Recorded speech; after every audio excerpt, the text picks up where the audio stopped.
성가대에 귀한 찬양 하나님께서 기뻐 받으신 줄로 믿습니다. 우리 다시 한번 귀한 찬양을 준비해 주신 우리 성가대여 우리 반주자님께 한번 우리 감사의 박수 부탁합니다. 감사합니다.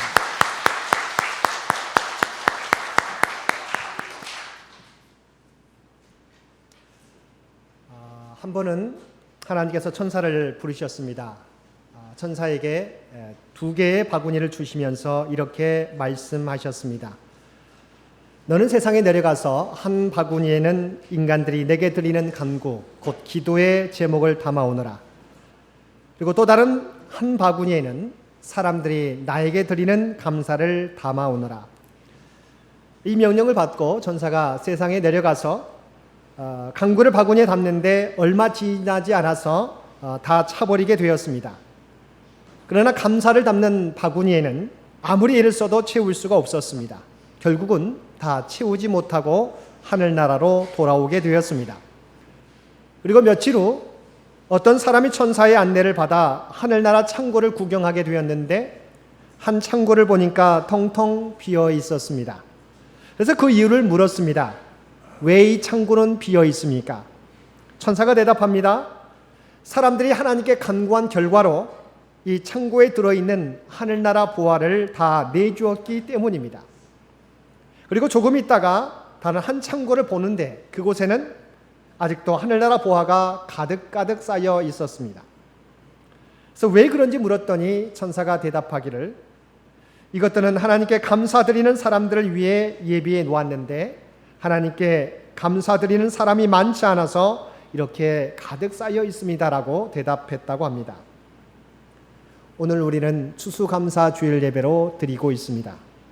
지난 11개월 동안 우리에게 베풀어 주신 하나님의 은혜를 기억하고 감사드림으로 감사드리는 사람들을 위해 예비해 놓으신 하늘의 풍성한 은혜와 복을 누리시는 저와 여러분들 되시기를 바랍니다.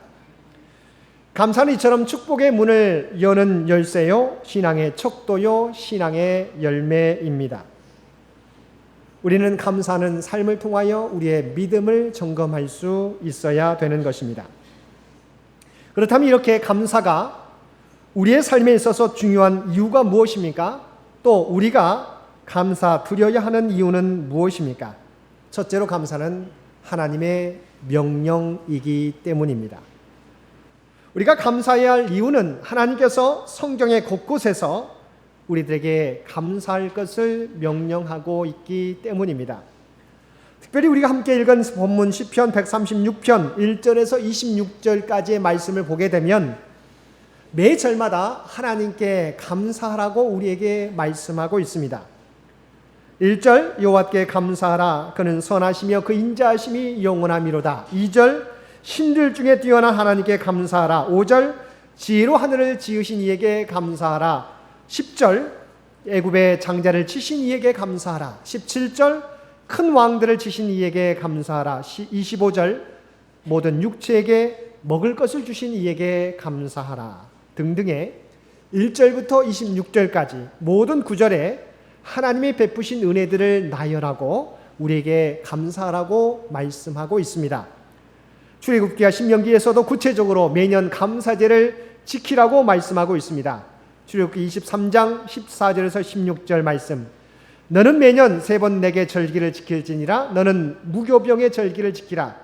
내가 내게 명령한 대로 아비볼의 정한 때에 1해 동안 무교병을 먹을지니 이는 그 달에 내가 애굽에서 나왔음이라. 빈손으로 내 앞에 나오지 말지니라. 맥주제를 지키라. 이는 내가 수고하여 밭에 뿌린 것에 첫 열매를 거둠이니라. 수장제를 지키라. 이는 내가 수고하여 이룬 것을 연말에 밭에서부터 거두어 저장함이니라. 신약에서도 감사의 삶을 우리에게 말씀하고 있습니다. 대표적인 말씀으로 데살로니가전서 5장 16절에서 18절 말씀. 항상 기뻐하라. 쉬지 말고 기도하라. 범사에 감사하라. 이것이 그리스도 예수 안에서 너희를 향하신 하나님의 뜻이니라.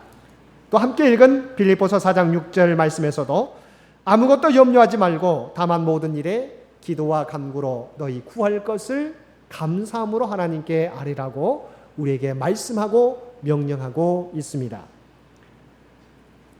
이처럼 감사는 하나님의 자녀들인 우리들이 마땅히 하나님 앞에 드려야 될 믿음의 모습입니다. 우리가 감사라는 하나님의 명령에 순종할 때 하나님께서 기뻐하십니다. 우리가 감사할 때 예비하신 하나님의 더 큰 복을 우리가 누리게 됩니다. 우리가 감사할 때 하나님의 뜻을 이 땅 위에 이루게 됩니다. 아마 지난번에도 말씀드린 적이 있을 텐데요. 중세 한 수도사가 수도원에서 제자들을 가르치면서 자신의 일지에 감옥과 수도원의 차이라는 글을 기록해 놓았습니다. 감옥과 수도원은 환경상으로는 매우 유사할 수가 있다. 그렇다면 무엇이 감옥을 지옥으로 만들고 수도원을 천국으로 만드는가? 감옥에서는 하루가 불평으로 시작되는 반면 수도원의 하루는 감사로 시작된다. 그러나 만약 수도원에 살고 있는 우리들이 감사를 잃어버리면 이 수도원이 지옥이 될 것이다. 반대로 만약 감옥에서 감사를 발견할 수 있다면 감옥이 바로 천국이 될 수 있다. 우리 모두가 하나님께 감사하는 자들이 되어서 우리가 살고 있는 이 땅을 천국으로 만들며 살아가시는, 또한 하나님께서 예비하신 복과 은혜를 모두 누리시며 살아가실 수 있는 저와 여러분들 되시기를 바랍니다. 두 번째, 우리가 감사해야 될 이유는 우리에게 베풀어 주신 은혜가, 하나님의 은혜가 너무도 크기 때문입니다. 하나님께서 베풀어 주신 은혜가 아니라면 우리는 하루도 살 수가 없는 것입니다. 우리에게 주신 아름다운 이 세상, 햇빛과 달빛, 숨을 쉴 수 있는 공기와 마실 수 있는 물, 우리에게 주신 건강, 우리에게 주신 아름다운 가정과 자녀, 우리의 꿈을 펼쳐나갈 수 있도록 허락해 주신 직장과 사업체 등 헤아릴 수 없는 이 모든 것을 하나님께서 우리에게 제공해 주셨습니다. 우리 하나님이 베풀어 주신 은혜를 생각할 때마다 하나님께 감사할 수밖에 없는 것입니다. 그러나 우리는 과거 어느 때보다도 감사할 조건이 많음에도 불구하고 감사하지 못하고 늘 불만과 불평으로 가득 차 있습니다. 그러면 우리들은 왜 감사할 조건이 많음에도 감사하지 못하고 불평하고 있습니까? 자신에게 주어진 것을 바라보기보다 자기가 갖지 못한 것을 바라보기 때문입니다. 남과 비교하여 내가 가지지 못한 것을 남이 가지고 있을 때, 내가 이루지 못한 것을 남이 이루고 있을 때, 그리고 내가 받지 못한 타인들의 관심을 다른 사람이 받고 누리고 있을 때 우리는 불평하게 되는 것입니다. 반대로 그러면 우리는 어떤 때 감사를 회복할 수 있습니까? 우리가 받은 것을 생각할 때입니다. 우리에게 없는 것도 많이 있지만 가진 것, 받은 은혜를 생각할 때 우리는 감사하게 되는 것입니다. 이루지 못한 소원이 많이 있지만 우리에게 응답하신 것들을 생각할 때 우리는 하나님 앞에 감사할 수 있는 것입니다. 누가복음 17장에 보게 되면 예수님께서 10명의 나병 환자를 고쳐주신 사건이 나옵니다. 그런데 예수님께 나와 감사했던 사람은 우리가 너무도 잘 알고 있는 대로 10명의 나병 환자 중 한 사람, 사마리아인 한 사람뿐이었습니다. 이때 예수님께서 이 사실을 안타까워하며 말씀하셨습니다. 10사람이 다 고침을 받지 않았느냐? 그 9은 어디 있느냐? 은혜를 입은 사람은 10명인데 왜 감사하는 사람은 1명뿐이냐고 주님께서 물으신 것입니다. 주님께 감사드린 사람은 자신에게 베풀어 주신 주님의 은혜를 기억한 사마리아 한 사람뿐이었습니다. 예수님께 칭찬받은 사람은 자신들이 하나님께 택함받았다고 자부하는 9명의 유대인들이 아니라 은혜를 기억하며 감사드린 1명의 사마리아 사람이었다는 것입니다. 주님께서 이처럼 받은 은혜를 기억하며 감사드릴 때 칭찬과 더불어 더 큰 구원의 선물을 그에게 허락해 주셨습니다. 19절 말씀입니다. 일어나 가라, 내 믿음이 너를 구원하였느니라. 감사치 못한 9명의 유대인들은 주님으로부터 책망을 받았지만 감사드린 사마리아인은 그 감사로 말미암아 자신의 몸이 치료받았을 뿐만 아니라 구원의 은혜까지 입게 되는 귀한 선물을 받게 되었다고 하는 것입니다. 이처럼 감사는 칭찬과 회복이라는 축복 위에 하나님의 구원의 은혜까지 얻게 되는 축복의 열쇠인 것입니다. 우리가 불평하는 것들이 돌이켜보면 감사의 이유가 될 수 있음을 보여주는 이름으로 감사합니다라고 하는 글이 있습니다. 여러분이 많이 들어보셨을 것입니다.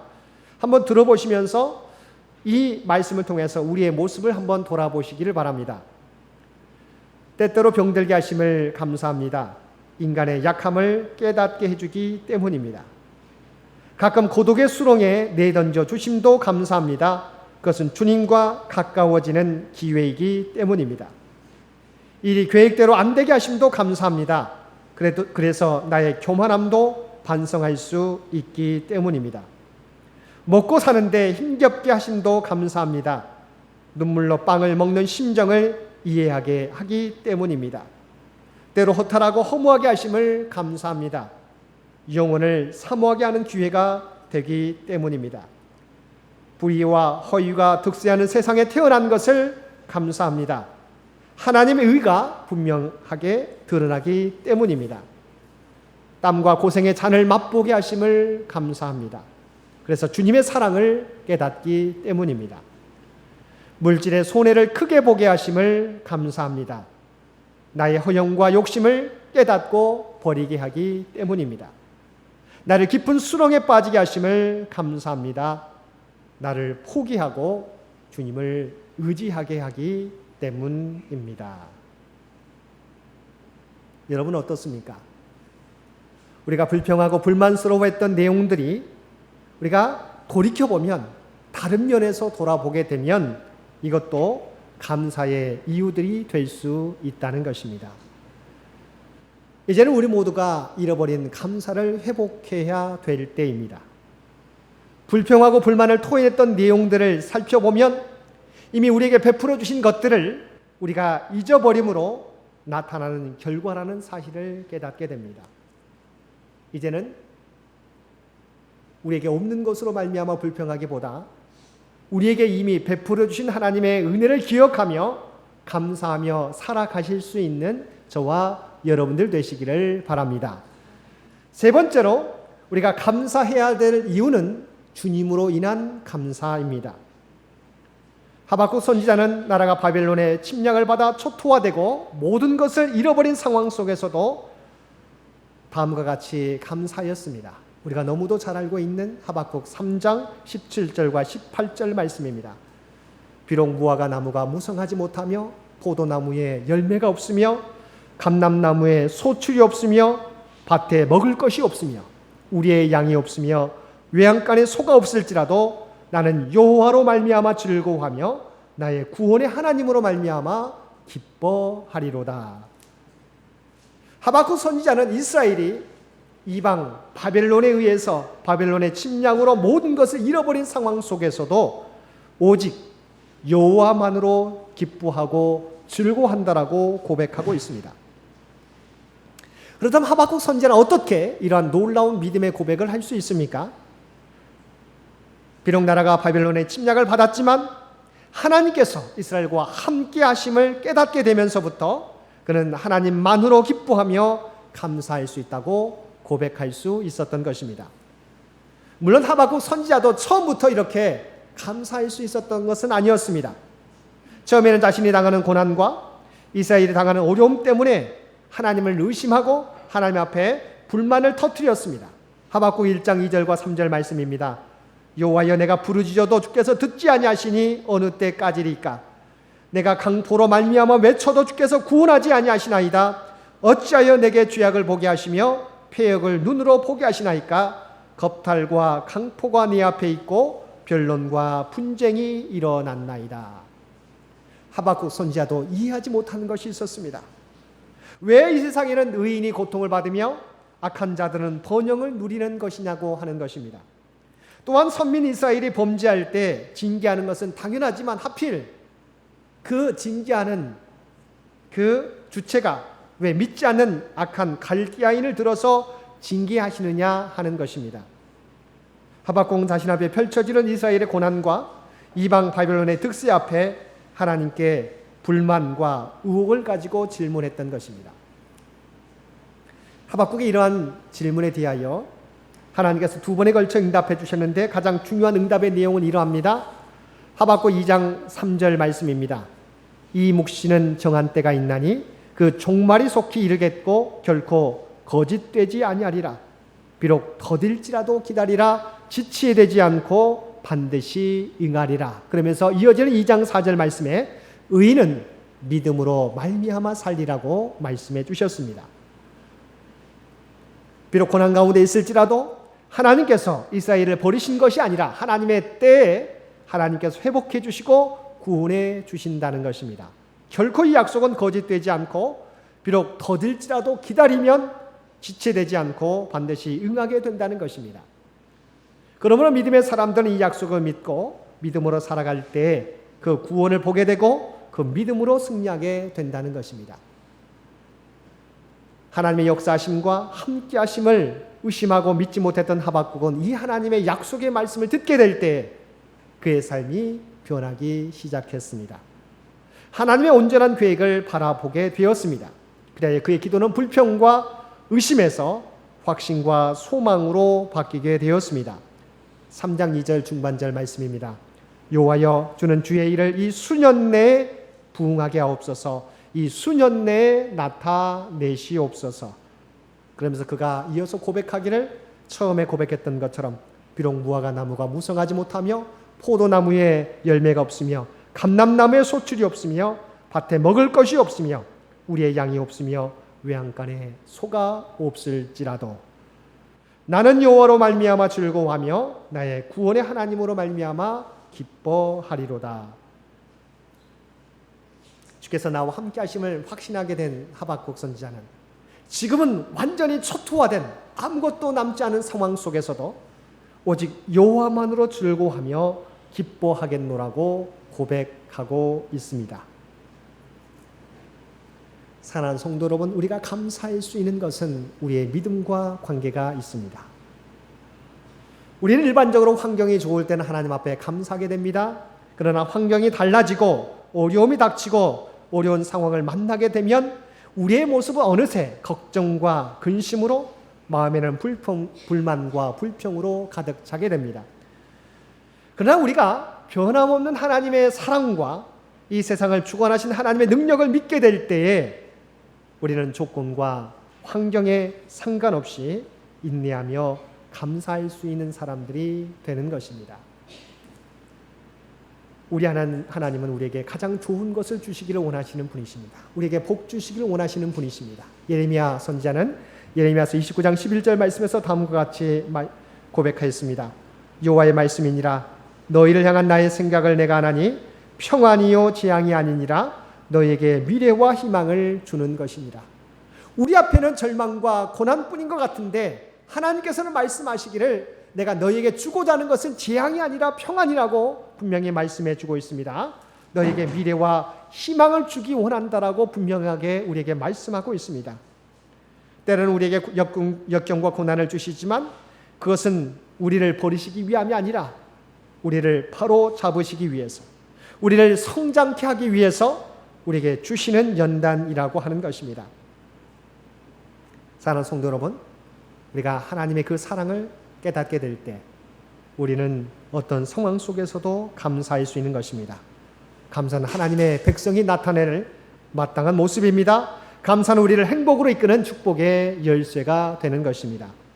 그러므로 하나님의 명령과 우리에게 베풀어 주신 하나님의 은혜를 기억하며 우리를 끝까지 사랑하시는 하나님의 놀라운 사랑에 어떤 상황 속에서도 늘 감사하며 살아가실 수 있는 저와 여러분 모두가 되실 수 있게 되기를 주님의 이름으로 간절히 축원드립니다.